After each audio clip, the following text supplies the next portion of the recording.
6, 7, 8, 9, 10 एक काम कर, इसमें से 1 मिनट रुक जा।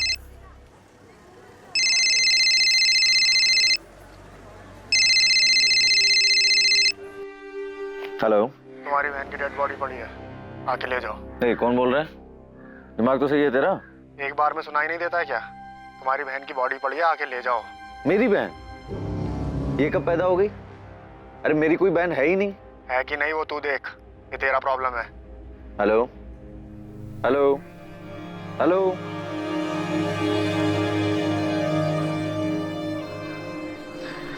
The number you have called is currently switched off.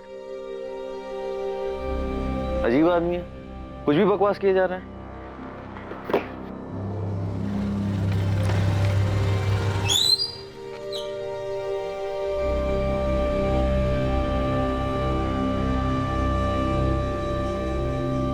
Mahabaleshwar के अमित भावे को जो फोन आया था, क्या वो कोई मजाक था?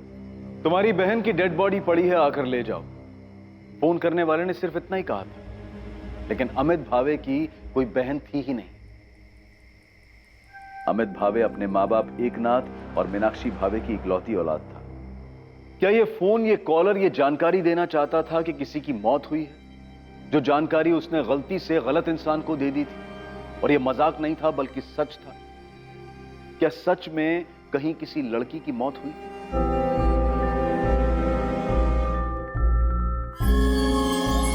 हमने आपकी बेटी के फोटो को सतारा के सभी पुलिस स्टेशन में भेज दिया। हम निकिता के दोस्तों से भी बात कर रहे हैं। निकिता के कॉल रिकॉर्ड से मोबाइल लोकेशंस भी मंगवाए।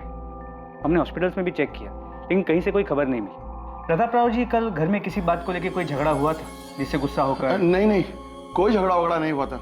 कल भी हमेशा की तरह निकिता कॉलेज के लिए सुबह निकली थी। हाँ, कॉलेज से दोपहर में वो ट्यूशन जाती है और 4 बजे घर वापस आ ही जाती है। कल सुबह रोज की तरह निकिता कॉलेज के लिए और शिवम स्कूल के लिए घर से साथ में ही निकले थे।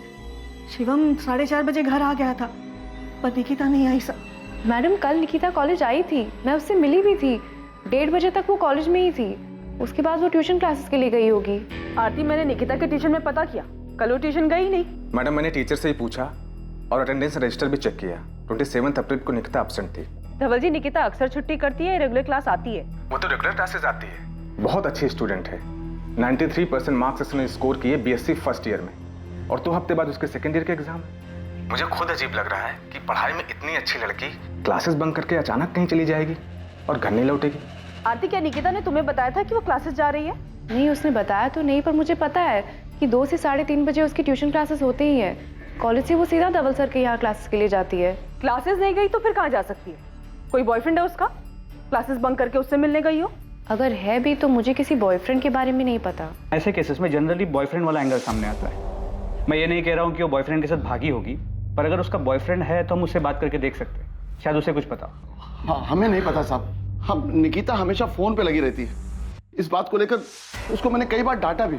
तो झगड़ा इस बात पे हुआ? झगड़ा नहीं साहब, हम बस समझा रहे थे उसको, लेकिन उसके बाद उसका मूड थोड़ा खराब हो गया था। आई मैं फोन पे पढ़ाई कर रही थी। झूठ मत बोल निकिता, मोबाइल में कोई पढ़ता नहीं है। तो हमको बेवकूफ मत बना। देख बेटा, तू मेरे को बोली कि स्मार्टफोन चाहिए, मैं ला के दिया ना, पर तू पढ़ाई छोड़ के उसमें ही लग गई। बेटा तेरे को मालूम नहीं है, पर तेरे को ना उसकी लत लग रही है। बाबा, मुझे भी स्मार्टफोन चाहिए। तू चुप कर। देख निकिता, बेटा यही उम्र है पढ़ाई की, पहले मन लगा के पढ़ाई कर। इसके लिए बहुत टाइम पड़ा है। एग्जाम दे, पास हो, अच्छा काम कर, फिर जो करना है वो कर। ये बात हम उसको 1 हफ्ते से समझा रहे हैं साहब। माँ बाप हैं उसके, इतनी सी बात पे नाराज होके वो इतना बड़ा कदम नहीं उठाएगी। निकिता बहुत समझदार लड़की है, उसे हमारे हालात पता है। आपका बेटा वो शिवम, वो स्कूल से घर कितने बजे वापस आया? शिवम, तुम और निकिता सुबह घर से साथ में निकलते हो ना? हाँ। तो कल सुबह जब तुम दोनों साथ में निकले, तब तुम्हें ऐसा कुछ लगा कि तुम्हारी निकिता ताई परेशान हो या उनका मूड खराब हो? नहीं, ताई तो वैसे ही बात कर रही थी जैसे रोज करती है। मैडम, मैं बता रही हूँ ना, हमने रात को जब उसको डांटा तो उसका मूड थोड़ा खराब था, पर सुबह वो ठीक थी। नाश्ता करते वक्त बात भी हुई मेरी उससे। शिवम, तुम्हारी निकिता ताई ने तुमसे कभी किसी लड़के के बारे में बात की है? बात तो होती है, लेकिन ऐसा कभी कुछ नहीं होता। निकिता आप्टे की फोटो सतारा और पास के सभी इलाकों में सर्कुलेट कर दी गई। निकिता के कॉलेज के नोटिस बोर्ड पर भी निकिता की फोटो लगाई गई थी। निकिता को गायब हुए अब 2 दिन बीत चुके थे, पर उसका कहीं पता नहीं। निकिता को लेकर उसके माँ बाप की चिंता और डर बढ़ता जा रहा था। सर, निकिता के फोन रिकॉर्ड्स कल तक आ जाएंगे। सर, निकिता के घर से कॉलेज करीब 20 मिनट की दूरी पे। घर वालों ने बताया कि वो कॉलेज पैदल आया जाया करती। 19 साल की लड़की है, लेकिन उसका कोई बॉयफ्रेंड है या नहीं ये किसी को पता ही नहीं है। सर, हमने निकिता की फैमिली से पूछा, उसकी कॉलेज की बेस्ट फ्रेंड आरती से बात की, कॉलेज के बाकी स्टूडेंट से भी पता किया, लेकिन किसी को भी निकिता के बॉयफ्रेंड के बारे में कोई आइडिया नहीं।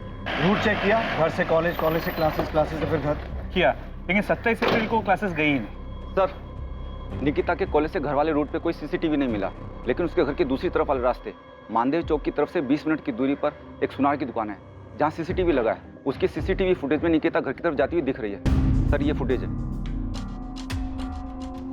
सर, ये देखिए, लड़की इस तरफ से आ रही है।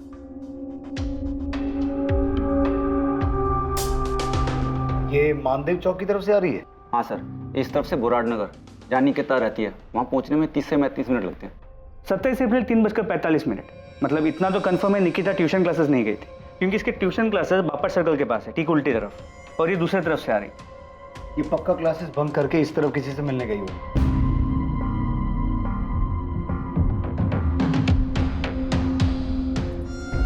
तो 1 मिनट रिवाइंड कीजिए।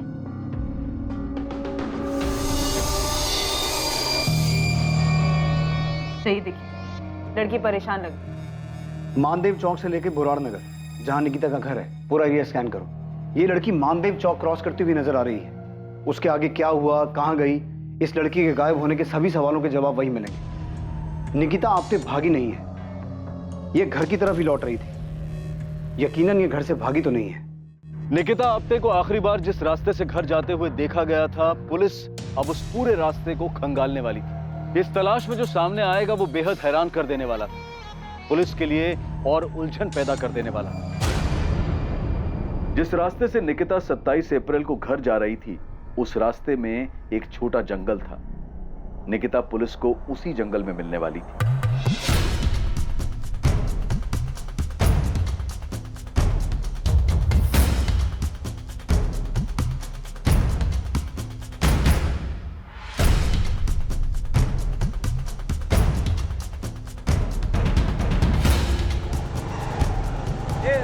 माने रुक रुक रुक, थाम रे थाम।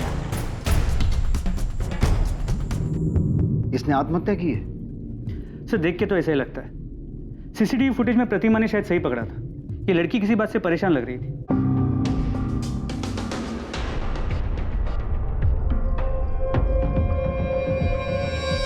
तो क्या प्लान बना के निकली थी कि इस तरह पहाड़ी वाले रास्ते पर सुनसान जगह पर जाकर फांसी लगा के सुसाइड कर लेगी?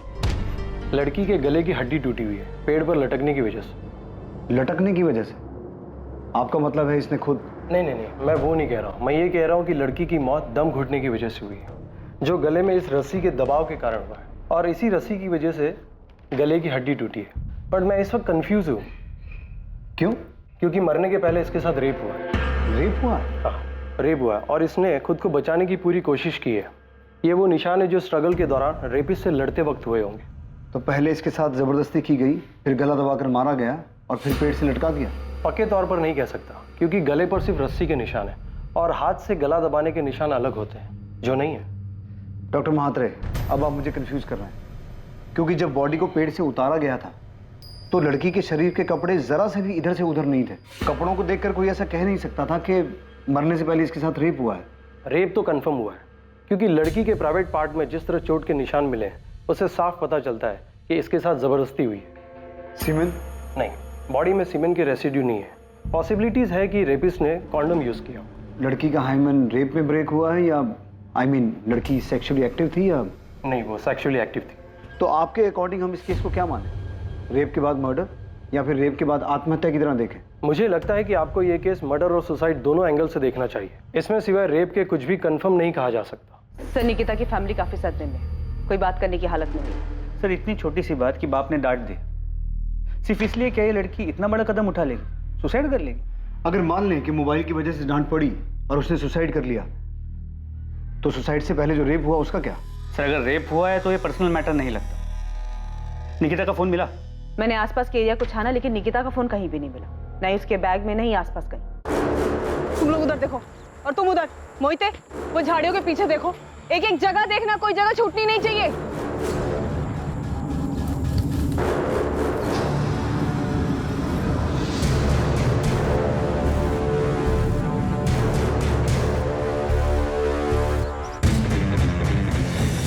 सर क्राइम सीन से तो ऐसा कुछ नहीं मिला जिससे ये कहा जा सके कि ये मर्डर है।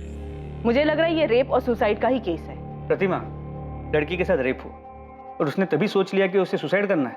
सर अगर रेप उसी स्पॉट पे हुआ, ऐसा मान लेते हैं कि वही हुआ है, पर हादसे के बाद लड़की बुरी तरह टूट गई और उसने सोचा कि उसे आत्महत्या करनी है। लेकिन फिर भी क्या वो रस्सी अपने साथ लेके घूम रही थी? उसे क्या पहले से पता था उसके साथ कुछ बुरा होने वाला है, उसे सुसाइड करना पड़ेगा? सर फुटेज में निकिता परेशान लग रही थी, शायद उसका रेप कहीं और हुआ और फिर लड़की ने सीधे दुकान में देकर रस्सी खरीद ली। सर मुझे पूरा यकीन है कि ये मर्डर है और जिसने भी किया है पूरे प्लानिंग के साथ किया है। पॉसिबल है कि उसने निकिता पे पहले से नजर रखी हुई थी, उसे पता था आज वो किस रास्ते से जाएगी और उसका फायदा कैसे उठाया जा सकता है। कॉन्डम, रस्सी, सब कुछ प्लानिंग के तहत किया गया। फिर भी सर कोई ना कोई पर्सनल एंगल तो होगा ना, या तो लड़की के साथ या फैमिली के साथ। और अगर किसी ने मर्डर किया भी है तो कोई ना कोई पर्सनल एंगल तो होगा ना। हाँ बिल्कुल, पर्सनल एंगल के पूरे चांसेस, लेकिन यहाँ पर मर्डर को सुसाइड का कलर दिया गया। शायद पोस्टमार्टम में कोई चूक हुई, स्ट्रैंगुलेशन मार्क दिखा नहीं। लेकिन सर लड़की इतनी जल्दी इतना बड़ा डिसीजन ले लेगी, वो भी रस्सी तैयार पहले से? हमें सबसे पहले जरूरत है निकिता की फैमिली से बात करने की, उसका बैकग्राउंड निकालने की। सुसाइड हो या मर्डर, इसमें कुछ तो पर्सनल है। शायद रेप का प्लान ना हो, मौके का फायदा उठाया गया हो, जो भी है हमें दोनों पॉसिबिलिटीज का पता करना होगा। मोहित, मुझे सतारा और सतारा के आसपास के सारे पुलिस स्टेशन से रेप और मॉलेस्टेशन के सारे केसेस चाहिए। और ऐसे केसेस में कौन सा हिस्ट्री शीटर बाहर है, कौन सा अंदर है या बेल पर, सबकी पूरी जानकारी चाहिए फौरन। माने बुराड़ नगर से लेकर मानदेव चौक के बीच में जितनी भी दुकानें हैं, सभी दुकानदारों को निकिता की फोटो दिखाओ और पता करो क्या लड़की ने हाल ही में कोई रस्सी खरीदी थी।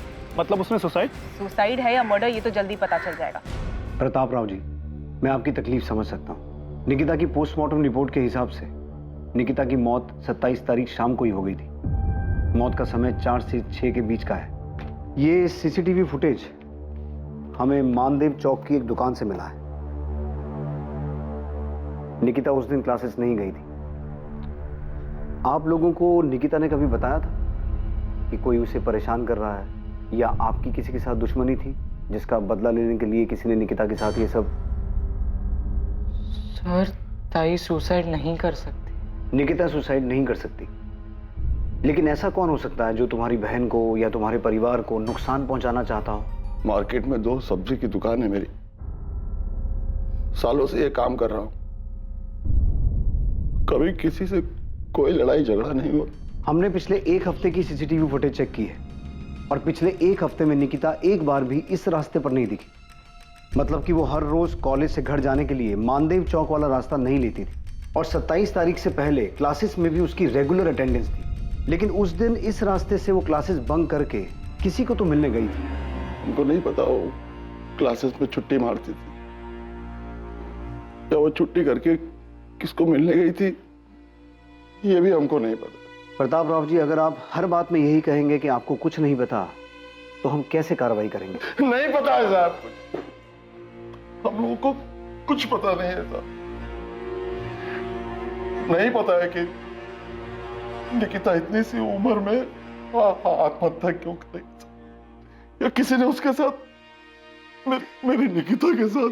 सर ताई सुसाइड नहीं कर सकती। अगर उसे कोई तकलीफ होती तो वो उसका सामना करते अपनी जान नहीं लेती। मेरी ताई बहुत स्ट्रांग थी, सुसाइड नहीं कर सकती।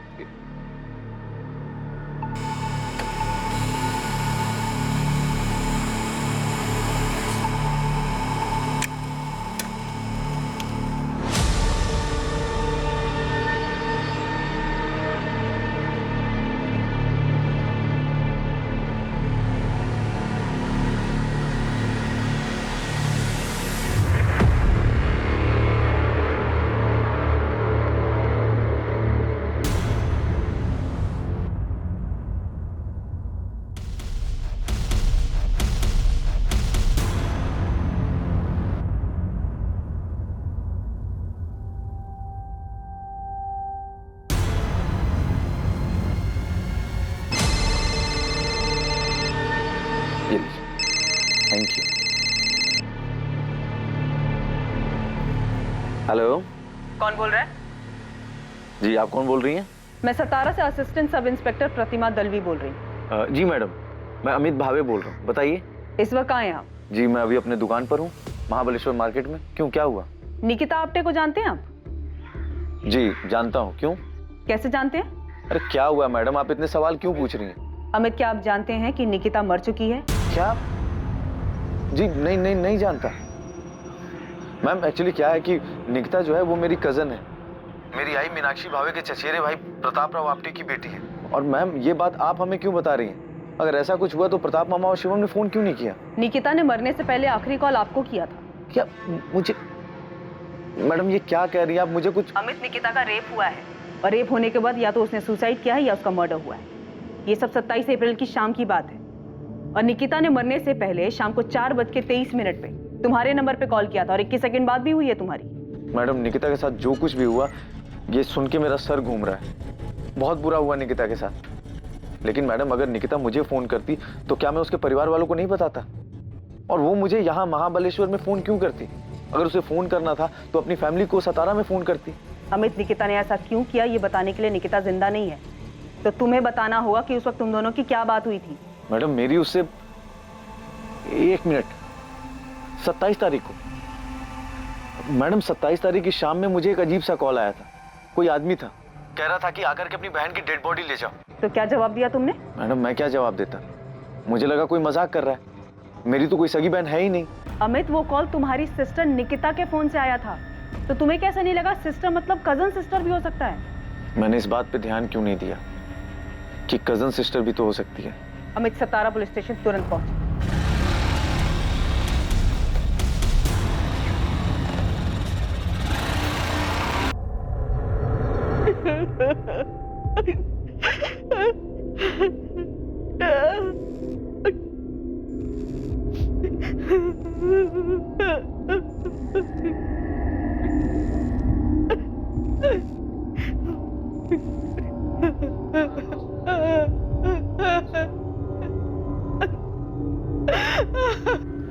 जी मेरा नाम विनीत लोखंडे।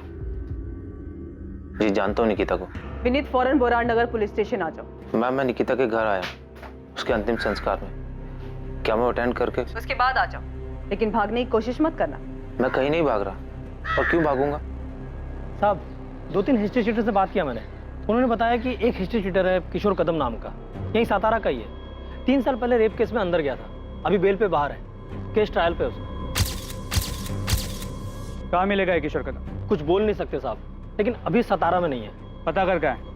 मुझे पक्का लगता है इस केस में किसी क्रिमिनल का हाथ है। गोविंद, किसी क्रिमिनल का हाथ होता भी तो क्या ऐसे रस्सी लेके जाता, ऐसी प्लानिंग करता?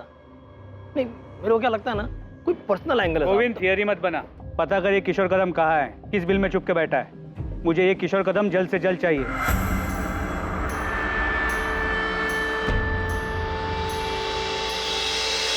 तुम ठीक हो ना? विनीत 1-2 घंटे में आ जाएगा। अंतिम संस्कार के बाद वो डायरेक्ट यहीं पर आ रहा है। मैंने मोहिते को उस पर नजर रखने के लिए बोला है। ये निकिता का बॉयफ्रेंड था। ताज्जुब की बात है कि इसके बारे में किसी को कुछ पता ही नहीं है। अजीब तो है सर। जब मैंने विनीत से निकिता के बारे में पूछा तो उसने कुछ छुपाने या फिर झूठ बोलने के बजाय सीधा बोला कि उसका और निकिता का अफेयर था। विनीत निकिता का सीनियर था, पिछले साल इसका ग्रेजुएशन पूरा हुआ और उस दिन निकिता ने क्लास सिर्फ विनीत से मिलने के लिए बंक किया था। और 27 अप्रैल को दोपहर में वो दोनों माधव चौक के पास जो पार्क है वहां मिले थे। अक्सर वो दोनों वहीं मिला करते थे। और इसी वजह से निकिता उस रास्ते से घर जा रही थी, राइट? Yes sir. सर ये अमित अलग ही केस है। जब अमित को वो कॉल आया था कि उसकी बहन मर गई है तो उसने कोई भाव ही नहीं दिया, फोन कट कर दिया क्योंकि उसकी अपनी कोई बहन नहीं है, जबकि उसे वो कॉल निकिता के ही फोन से आया था। झूठ बोल रहा है। ये अमित कितनी देर में पहुंचेगा यहाँ? महाबलेश्वर से निकल गया, उसका फोन ट्रेस कर रहा है फिलहाल ऑन है। मुझे नहीं लगता भागने की कोशिश करेगा। अमित भावे को महाबलेश्वर में निकिता के मोबाइल फोन से फोन आया था। तुम्हारी बहन की बॉडी पड़ी है, आके ले जाओ। मेरी बहन? अरे मेरी कोई बहन है ही नहीं। वो फोन जो अब लापता था, पर सवाल यह था कि अमित को कैसे कुछ समझ में नहीं आया, जबकि फोन खुद निकिता के नंबर से आया। और दूसरा सवाल कि यह कैसे हो सकता था कि किसी को पता ही नहीं था कि निकिता का विनीत लोखंडे नाम का कोई बॉयफ्रेंड है। सिर्फ यही नहीं, और भी बहुत सारी बातें थी जो इस केस में सामने आनी बाकी थी।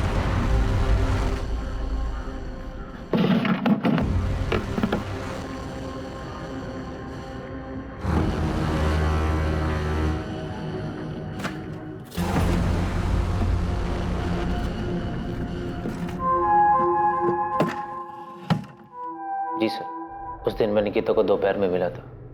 पिछले 1.5 साल से मेरा उसका अफेयर चल रहा था। 1.5 साल से? उसके बावजूद निकिता के परिवार में किसी को ये बात पता नहीं? नहीं पता, और मेरी फैमिली को भी कुछ नहीं पता। पर तुम्हारे कॉलेज में भी किसी को नहीं पता? हमने निकिता की बेस्ट फ्रेंड आरती से भी पूछा, उसे भी तुम दोनों के बारे में कुछ नहीं पता है? मैंने और निकिता ने मिलकर ऐसे ही डिसाइड किया था। मैं एमएससी कर रहा हूँ, उसे बीएससी करनी थी, उसके बाद मास्टर, और इसके बाद हम दोनों को शादी के बारे में डिसाइड करना था और फिर सबको अपने रिश्ते के बारे में बताना था। तुम 27 अप्रैल को निकिता को उस पार्क में मिले थे। तुम्हें ऐसा लगा कि निकिता किसी बात को लेकर परेशान थी? नहीं, परेशान नहीं थी, वो थोड़ा दुखी थी। क्यों दुखी थी? क्योंकि एक रात पहले उसके बाबा ने उसे फोन के लिए डांट दिया था। बस दुखी थी या फिर इस बात को लेकर बहुत परेशान थी? दुखी थी, क्योंकि उसको भी लग रहा था कि उसके बाबा सही बोल रहे हैं। ये पहली बार मुझे नहीं डांटा है बाबा ने विनीत, इसके पहले भी कई बार टोक चुके हैं। अब तो मुझे खुद लग रहा है मुझे फोन की लत लग रही है। तो तुम्हें ऐसा लग रहा है तो सुधारो खुद को। सुधारना ही पड़ेगा विनीत। अब हम फोन पे ज्यादा चैट नहीं करेंगे और ना ही ज्यादा बात करेंगे। मुझे अपना ध्यान पढ़ाई पे लगाना है। पहले तो बस आई बाबा कहते थे, अब तो मुझे खुद लगता है कि मेरे पढ़ाई पे बिल्कुल ध्यान नहीं है। तुम इसके लिए मुझे ब्लेम कर रही है? अरे नहीं, मैं तुम्हें ब्लेम नहीं कर रही हूँ। मैं बस ये कह रही हूँ कि जब तक मेरे एग्जाम्स नहीं खत्म हो जाते, ना ही हम ज्यादा बात करेंगे और ना ही मिलेंगे। ठीक। उसके बाद हम लोग कुछ आधा घंटा बैठे, बातें की और अपने अपने घर के लिए निकल गए। बस इतनी ही बात थी कि वो अपने पापा के डांटने से दुखी थी? हाँ सर, निकिता बहुत समझदार लड़की थी। उसने कभी भी अपने आई बाबा की डांट को गलत तरीके से नहीं लिया। उसको पता था कि उसके आई बाबा अमीर नहीं है, उसकी पढ़ाई के लिए बहुत मेहनत कर रहे हैं। हम दोनों मिडिल क्लास फैमिली से, पढ़ लिख कर कुछ बनना चाहते हैं। बड़े बड़े सपने देखे थे हमने। ये फुटेज देखो। ये फुटेज हमें मानदेव चौक के पास वाली एक दुकान से मिला है। इसमें निकिता अपने घर जाती हुई दिखाई दे रही है। इस फुटेज में साफ दिखाई दे रहा है कि निकिता किसी बात को लेकर परेशान थी, दुखी थी। परेशानी या दुखी जैसा कुछ भी नहीं था, बल्कि पार्क से घर जाते वक्त वो खुश थी। चलो बाय। बाय। अब हम 1 महीने के बाद मिलेंगे। हाँ पता है, I will miss you. Bye. वो मुस्कुराई और चली गई। मैंने जाते वक्त उसे बोला, मैं तुम्हें बहुत मिस करूंगा जब तक हम दोबारा नहीं मिलते। अब मुझे क्या पता, वो आखिरी बार है जब मैं सबने सामने जिंदा देख रहा हूँ। तुम्हारे इर्द गिर्द फैमिली में, दोस्तों में किसी को भी नहीं पता था कि तुम्हारा अफेयर चल रहा था? सर किसी को पता भी होगा तो मुझे मालूम नहीं। और मैडम आप बता रही थी कि आरती ने नहीं बताया। आरती को सब पता था। चल मान लिया कि निकिता ने कहा था कि तुम एग्जाम्स के बाद मिलोगे, तब तक कोई फोन कोई मैसेज नहीं होगा, राइट? यस। निकिता 27 तारीख को गायब हुई थी और उसकी बॉडी हमें 29 तारीख को मिली थी। उससे पहले हमने पूरे शहर में पोस्टर लगवाए थे, यहाँ तक कि तुम्हारे कॉलेज के नोटिस बोर्ड पे भी उसकी फोटो लगवाई थी कि किसी को कुछ पता हो या पता चले तो वो आके बताए। तब भी तेरे किसी दोस्त ने बताया नहीं कि निकिता गायब हो गई है? और आरती ने भी नहीं बताया हमें ये सब। मैंने आपको बताया ना, हम दोनों ने मिलकर डिसाइड किया था कि फोन को साइड में रख के स्टडी पे फोकस करेंगे, और इसके बाद मैंने अपना फोन स्विच ऑफ कर दिया था। अच्छा, तो फिर आज ऑन क्यों किया? एग्जाम पास कर लिए तूने? नहीं सर, न्यूज़पेपर से पता चला कि क्या हुआ। इतने शॉक में था कि समझ में नहीं आया क्या करूं क्या ना करूं। बहुत गिल्टी फील हो रहा था। क्यों गिल्टी फील हो रहा था? मेरी गर्लफ्रेंड के साथ इतना सब कुछ हो गया और मुझे पता ही नहीं चला। पिछले 1-1.5 साल से तुम्हारा अफेयर चल रहा था, राइट? और इस छोटे से शहर में किसी को तुम्हारे अफेयर के बारे में नहीं पता था, राइट? यस। तो इस 1-1.5 साल के अफेयर में तुम दोनों का फिजिकल रिलेशन बना? नहीं सर, निकिता ऐसी लड़की नहीं थी। उसने साफ साफ कह दिया था कि शादी से पहले हमारे बीच में ऐसा कुछ नहीं होगा। और तू भी उस तरीके का लड़का नहीं है, इसलिए तू इस बात पे मान गया। अब कहना क्या चाहती है मैडम? मैं निकिता से प्यार करता था, मैं उसके साथ फिजिकल होने के लिए रिलेशन नहीं बनाया था। सब अब ऐसे क्यों देख रहे हैं मुझे? तू नहीं था तो फिर कौन था जिसका निकिता के साथ फिजिकल रिलेशन था? तू झूठ पे झूठ बोले जा रहा है और तेरा हर झूठ पकड़ा जा रहा है। निकिता के साथ रेप हुआ था, लेकिन वो सेक्सुअली एक्टिव थी। इसलिए अब बकना बंद कर और बोलना शुरू कर। जी सर, हमारे बीच में फिजिकल हुआ था।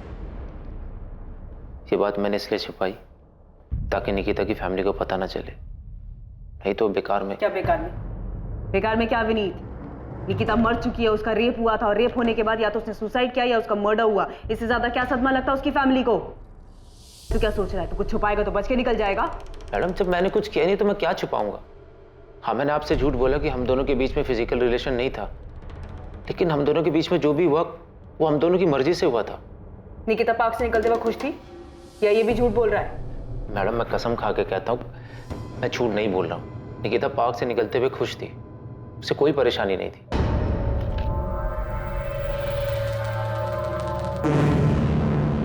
नजर रखो इस पे, और अगर इसका कोई सोशल मीडिया अकाउंट है तो बिना इसे भनक लगे क्रैक करो। सर मैं साइबर टीम को काम पे लगा देती हूँ। वो विनीत के सारे सोशल मीडिया प्रोफाइल और चैट मैसेजेस को खोद कर निकालेंगे। तब तक मैं इस आरती की खबर लेती हूँ सर। उसने हमसे झूठ कैसे बोला कि वो विनीत को नहीं जानती? सर इस आरती का पक्का कोई झोल है। चेक करो। और ये अमित भावे का क्या हुआ? वो पहुंचा क्यों नहीं अभी तक? अभी पता करती हूँ सर। मैडम, पूरे बोराट नगर से लेकर मानदेव चौक तक सब दुकान पे पता किया, जहां से भी ये रस्सी खरीदी जा सकती थी। उनमें से किसी दुकानदार ने ये रस्सी निकिता को नहीं बेची। ठीक है, माने मुंबई साइबर सेल को फोन करो और अश्विन को मैसेज भेजो कि मुझे फोन करे। उसका फोन नहीं लग रहा है। अमित, अगर तुझे ऐसा कोई फोन आया था तो तूने हमें बताया क्यों नहीं?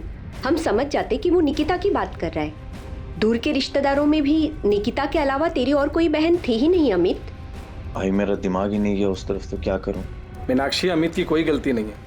अब कैसे किसी को पता होगा कि किसी रिश्तेदार के साथ ऐसा कुछ भी हो सकता है? भाई निकिता का अपना परिवार है सतारा में, तो कोई मुझे फोन क्यों करेगा? क्यों? इसलिए भी मेरा ध्यान नहीं गया उस तरफ। आप लोग मामा जी के घर जाओ, मैं पुलिस स्टेशन होकर के आता हूं। ये लड़की थी जो मानदेव चौक से बोराट नगर अपने घर जा रही थी पैदल।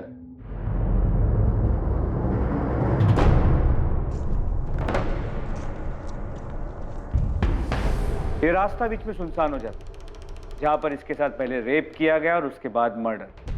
किसने किया है तुम दोनों में से? नरेश तूने? ये चंदर तू? मुझे कुछ नहीं मालूम है। और वैसे भी जिस दिन कांड हुआ ना, मैं पूरा दिन अपने घर पे था, इधर आया ही नहीं। मैं भी साहब उस रास्ते से नहीं गया उस दिन। तुम दोनों ने इससे पहले भी इसी तरह का जुर्म किया है और ये पक्का तुम दोनों में से किसी का काम है। मुझे वो आदमी हर हाल में चाहिए जिसने ये रेप और मर्डर किया है।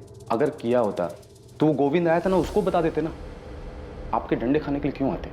12 घंटे है तुम्हारे पास, उसके बाद एक एक सेकंड झेलना मुश्किल हो जाएगा, याद रखना। अबे मैंने कुछ नहीं किया यार। ये काम पक्का किशोर कदम का ही होगा। मोहित, मैंने पहले से गोविंद को इसका पता करने के लिए लगा दिया। तुम भी सतारा के बाहर अपने पूरे नेटवर्क में इसके फोटो को पहुंचा दो। मुझे ये किशोर कदम हर हाल में चाहिए। यकीन ही नहीं हो रहा कि निकिता के साथ ऐसा कुछ हो सकता है। कोई बच्ची के साथ ऐसी दरिंदगी कैसे कर सकता है? पुलिस कह रही है कि निकिता ने आत्महत्या की। बकवास कर रही है पुलिस। आपने पूछा उनसे निकिता आत्महत्या क्यों करेगी? क्यों करेगी वो ऐसा? सर फोन अभी 1 महीने पहले ही बदला है। मैं अभी सारे नंबर नए वाले फोन में ट्रांसफर नहीं हूँ, इसलिए जब 27 तारीख को निकिता के नंबर से फोन आया तो पता ही नहीं चला कि वो निकिता का नंबर था। निकिता के फोन से किसी आदमी ने फोन किया था? जी, आदमी की ही आवाज थी। हेलो, तुम्हारी बहन की डेड बॉडी पड़ी है, आके ले जाओ। सर मुझे समझ में नहीं आया कि ये अचानक से मेरी बहन कहाँ से आ गई। मैंने कहा कि मेरी कोई बहन नहीं है तो उसने फोन काट दिया। अमित, कौन था वो आदमी जिसने फोन किया? अरे सर मुझे नहीं पता कौन था वो, उसने अपना नाम नहीं बताया, बस उसने अपनी बात कही और फोन काट दिया। तो तूने पास के किसी पुलिस स्टेशन में जाके ये बात बताई क्यों नहीं? अब मुझे लगा कोई मजाक कर रहा है। वो होता है ना कि किसी का भी नंबर। तेरी बहन मर गई है, आके उसकी बॉडी ले जाओ, ऐसा मजाक कोई करता है?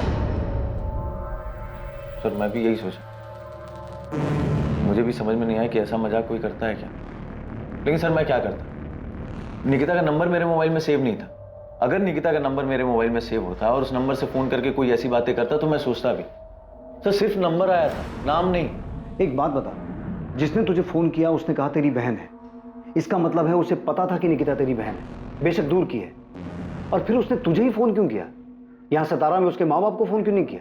सर ये मैं कैसे बता सकता हूँ सर? ये तो आप जाकर के उससे पूछिए जिसने फोन किया है और जिसने निकिता के साथ ये गलत काम किया और फिर ढूंढ ढांड करके मेरा नंबर निकाला और मेरे नंबर पे फोन मिला दिया। नहीं अमित, ये बात कुछ बैठ नहीं रही। कॉलर ने तुझे फोन करके वो बताया जो हो चुका था, और फिर तूने ये बात ना तो पुलिस को बताई ना ही अपने माँ बाप को। तूने ये भी जरूरी नहीं समझा कि अपने मामा प्रताप राव को एक बार फोन करके पूछ लो कि सब कुछ ठीक है कि नहीं। सर मैं ऐसे कैसे इतना दिमाग लगा कि वो बहन बोला मतलब मेरी दूर की बहन निकिता होगी और निकिता के साथ ऐसा कुछ हुआ होगा। सर मुझे तो ये बात तब पता चली जब आपके असिस्टेंट सब इंस्पेक्टर ने मुझे फोन करके ये बात बताई। और सर मुझे क्या, आई बाबा को भी इस बारे में नहीं पता। इतनी बड़ी बात हो गई और प्रताप मामा ने हमें एक फोन तक नहीं किया। क्यों नहीं किया? सर मुझे क्या पता क्यों नहीं किया। इतनी बड़ी घटना हुई है, हो सकता है सदमे में हो, उनका दिमाग नहीं काम किया हो। पक्का जिसने फोन किया था उसने इतना ही बोला था और कुछ नहीं बताया था? सर अगर कुछ और बताया होता तो क्या मैं उसकी बात को हल्के में लेता। अब तो मुझे भी एहसास हो रहा है कि मैंने गलती कर दी। मुझे उसकी बातों को हल्के में नहीं लेना चाहिए था, मुझे पुलिस स्टेशन जाना चाहिए था। अमित को 27 तारीख से ही पता था, वो पहले से ही जानता था। मीनाक्षी और एकनाथ ने तो हमें कुछ नहीं बताया। मैं पहले ही सोच के हैरान था कि उन्हें निकिता के बारे में कैसे पता चल गया। अमित भी मिला था कल, उसने एक बार भी नहीं बताया कि घर आने से पहले वो यहां पुलिस स्टेशन होकर गया। प्रताप जी, कोई बात है क्या? अमित के साथ कुछ हुआ है? वो जो भी है, पर किसी ने निकिता के फोन से अमित को फोन क्यों किया? हम भी यही सोच रहे हैं। आपके और अमित के बीच, आप दोनों परिवारों के बीच सब कुछ ठीक है?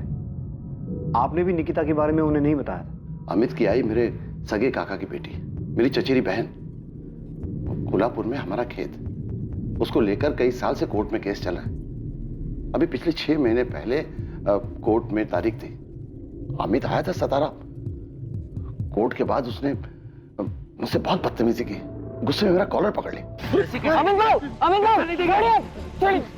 जब तुझे कोर्ट में केस लेके ही जाना था तो अब लड़, ऐसे बाहर क्यों निपटा रहा है? वो जमीन मेरे नाना की और मेरी आई को ही मिलेगी और वो मैं लेकर आऊंगा, छोड़ूंगा नहीं। तेरे नाना ने तेरी आई की शादी का मेरे बाबा से पैसा लिया था, उसका लिखाव भी मेरे पास है। तुझे बता भी चुका हूं और दिखा भी चुका हूं। मैं जमीन देने से कब मना कर रहा हूं, लेकिन तेरे नाना ने जो पैसा लिया था और लौटाया नहीं ना, उसकी भरपाई तो जमीन से ही होगी ना। अब पैसा दे दे और अपना हिस्सा ले ले। हाँ, 30 साल पहले ली गई नकदी की बराबरी आप जमीन से कैसे कर सकते हो? कोर्ट को करने दे फैसला। बाहर बात करके तू आसानी से मामले को निपटाना नहीं चाहता। तू ही गया था कोर्ट में, मैं नहीं गया था। और भाव, अभी आपको लग रहा है आप केस हार जाओगे तो बाबा से जबरदस्ती समझौता करना चाहते हैं? शिवम, छोटा है तू, छोटा ही रहे, बड़ों के बीच में मत बढ़। भाव, आप भी तो बाबा और काकी से छोटे हो, तो बीच में क्यों पड़ रहे हो? ये मामला उन्हें खुद सुलझाने दो। धोखा दिया है मामा आपने, इतनी आसानी से नहीं छोड़ूंगा। अमित झूठ बोल रहा है सर। ये कैसे हो सकता है कि उसके पास निकिता का नंबर ना हो? निकिता अपने नंबर से उसको फोन करती थी और उसने कई बार खुद निकिता को फोन किया कि ये समझौता उसके हक में करा दे। अमित भाव, एक तरफ समझौता करना चाहते हो, दूसरी तरफ आप बाबा को धमकी देते हो, कोर्ट के बाहर उनका कॉलर पकड़ते हो, बदतमीजी करते हो। आप समझते क्या अपने आप को? निकिता, मैं अपनी खुशी से कोर्ट में नहीं गया, बल्कि तुम्हारे बाबा ने मुझे मजबूर किया कोर्ट जाने के लिए। मेरे पास कोई दूसरा रास्ता ही नहीं छोड़ा। 30 साल पहले मेरे नाना ने तुम्हारे दादा से 50,000 रुपए लिए थे और उस 50,000 का हिसाब बढ़ा चढ़ा करके तुम्हारे बाबा आज खेत में हिस्सा काट रहे। अब तू बता, 50,000 रुपए में इतना बड़ा खेत मिलेगा क्या? भाव, आप अपना ये गणित ना मुझे मत समझाओ। हिसाब करना मैं आपसे ज्यादा अच्छे से जानती हूँ। बाबा आपके साथ कुछ गलत नहीं कर रहे। अगर तेरे दादा ने अपने भाई की बेटी की शादी में 50,000 रुपए दिए ना, कोई बड़ा काम नहीं किया। और वैसे भी ये चाचा की तरफ से अपनी भतीजी को शादी का गिफ्ट हुआ ना। वाह भाव, अब तो गिरगिट की तरह रंग बदलते। देखिए भाव, कोर्ट जाने का फैसला आपका था, हमारा नहीं। तो अब जो भी फैसला करेगी कोर्ट ही करेगी और हम सबको मानना पड़ेगा। निकिता, मुझे लगा था तू पढ़ लिख रही है तो थोड़ी अकल होगी तुझमें। तू अपने बाबा को समझाएगी कि परिवार में ऐसे झगड़े नहीं करते, लेकिन तू भी अपने बाबा की तरह बैल बुद्धि ही है। कुछ समझ नहीं है तुझमें भी। आपको समझ आ गया है ना, तो अब बार बार मुझे फोन करके परेशान मत करना कि अपने बाबा को समझा। ठीक है, बाय। तो क्या अमित ने कुछ किया? निकिता के साथ जो हुआ है वो। अब आपने ये सब बताया है तो चीजें समझ में आ रही हैं, आंकड़े सही बैठ रहे हैं। अमित का इसमें हाथ हो सकता है। प्रताप राव आप्टे और अमित भावे के बीच पुश्तैनी जमीन को लेकर चल रहे झगड़े के खुलासे के बाद निकिता के फोन से अमित को आए उस कॉल के मायने बदल रहे थे, इस केस को एक नई दिशा दे रहे थे। अमित भावे, जिसे निकिता के फोन से गुमनाम फोन आया था, क्या वाकई वो फोन अमित के लिए किसी गुमनाम फोन की तरह था? जितना जल्दी हो सके अमित के फोन रिकॉर्ड्स मंगवाओ और महाबलेश्वर जाकर उससे जुड़े हर इंसान से पूछताछ करो। आपको लगता है कि वो कॉलर अमित को जानता था जिसने निकिता के फोन से उसे कॉल किया था? सचिन, पूरे चांसेस हैं कि अमित ने किसी को सुपारी दी हो और उस सुपारी किलर ने मौके का फायदा उठाकर मर्डर के साथ साथ रेप किया हो। आप मुझ पे ऐसे क्यों चिल्ला रही हैं? चिल्लाओ नहीं तो क्या तेरी आरती उतारूं? 15 बार कॉल किया, 20 बार मैसेज किया कि कॉल बैक कर, लेकिन तूने कॉल बैक नहीं किया है। मैंने फोन इसलिए नहीं किया क्योंकि जो निकिता के साथ हुआ मैं उसके शौक में थी। 2 दिन से बीमार थी, मैं कॉलेज भी नहीं आ पाई। और अगर मैंने फोन नहीं किया तो आप मुझसे ऐसी बात करोगे, आरती उतारू मैं तेरी?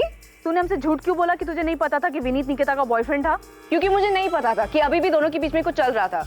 और अगर मुझे पता ही नहीं है तो मैं क्या बताऊं आपको? उनका क्या रिलेशनशिप था, कैसा था, मुझे नहीं पता।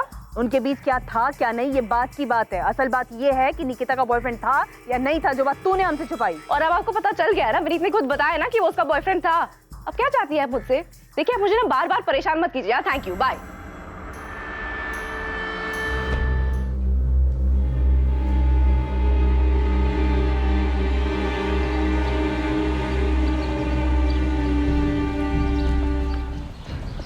तुम्हारे और आरती के बीच क्या चल रहा है विनीत? कुछ भी तो नहीं।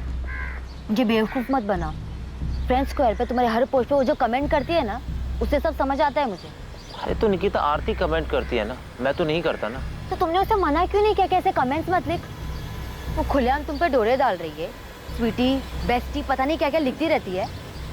तुमने उसे हमारे बारे में बताया नहीं है क्या? निकिता, आरती को जो लिखना लिखने दो ना।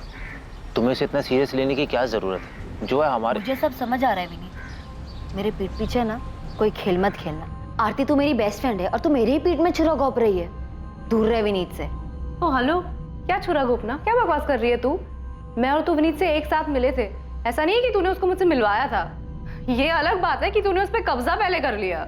हाँ तो पता है ना तुझे, और मैंने खुद तुझे मेरे और विनीत के बारे में बताया था। हाँ बताया। तो तेरी प्रॉपर्टी बन गया वो।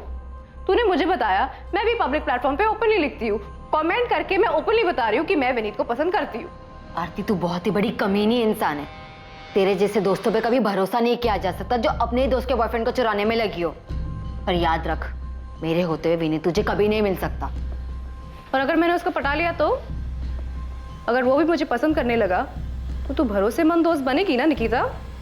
छोड़ देगी ना तो उसे? छोड़ देती, पर मुझे पता है ऐसी नौबत कभी नहीं आएगी। वो तुझे कभी पसंद ही नहीं कर सकता क्योंकि वो सिर्फ मुझसे प्यार करता है। तो तू भाड़ में जा। अरे भाड़ में तो तू जाएगी क्योंकि तू मुझसे डरती है, मैं तुझसे नहीं डरती, समझी?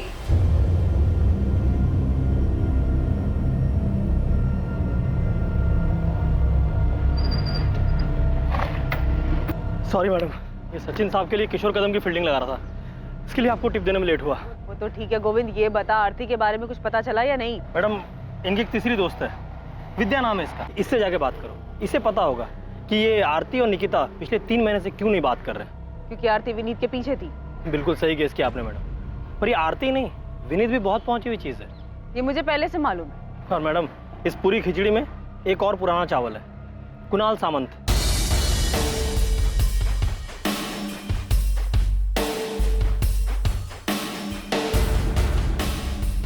आरती का कजिन है मैडम, हिस्ट्री शीटर है, चोरी, पॉकेटमारी, जुएबाजी यही सब करता है। और इन्हीं सब हरकतों के कारण फैमिली में इसकी एंट्री बंद है। पर ये आरती के बहुत ही क्लोज है।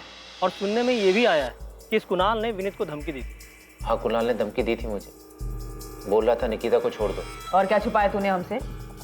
आरती ने तेरे बारे में नहीं बताया, तूने आरती और तेरी लव स्टोरी के बारे में नहीं बताया। मैडम, वो आरती अजीब लड़की है, एकदम सनकी टाइप।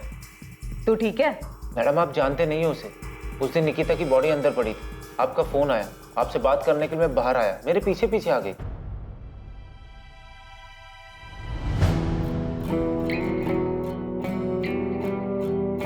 किसका फोन था विनीत? पुलिस का? विनीत, अब तो निकिता नहीं रही ना, तो अब हमारे बीच कोई नहीं है ना? मैडम, आपको यकीन नहीं हो रहा है ना, तो मेरा फोन देख लीजिए।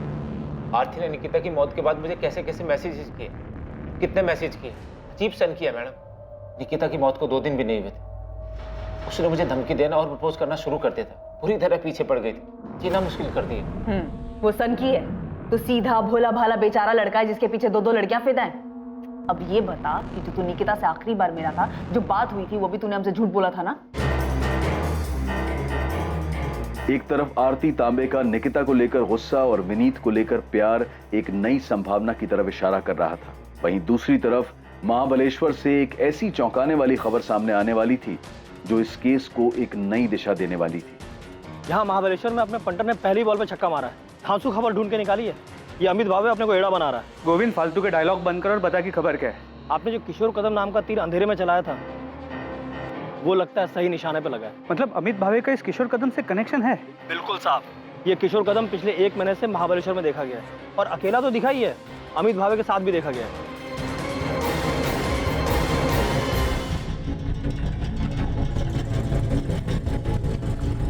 यहाँ नहीं, मेरे पीछे पीछे पीछे।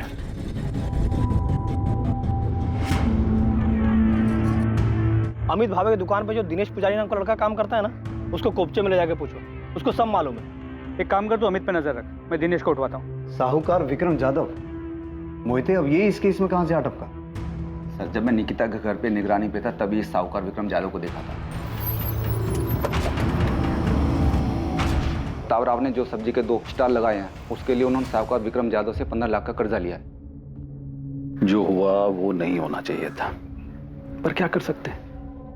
किसको मालूम था ऐसा कुछ होगा? नहीं मालूम था ना। मैं तुम लोगों का ख्याल रखेगा, तेरा भी शिवम का भी, समझ लेना। सर, ये विक्रम यादव बहुत कमीना आदमी है। वो पैसा देता है लेकिन ब्याज और मूल के बदले और भी बहुत कुछ वसूलता है। बहुत कुछ मतलब जो लोग इससे कर्जा लेते हैं उनके घर की औरतों को अपने पास बुलाता है? हाँ सर, अभी 3 साल पहले मानदेव चौक का ये केस है सर। इसके चक्कर में एक पति पत्नी फंस गए, तब इस विक्रम यादव के खिलाफ आत्महत्या के लिए मजबूर करने का मुकदमा दर्ज हुआ था।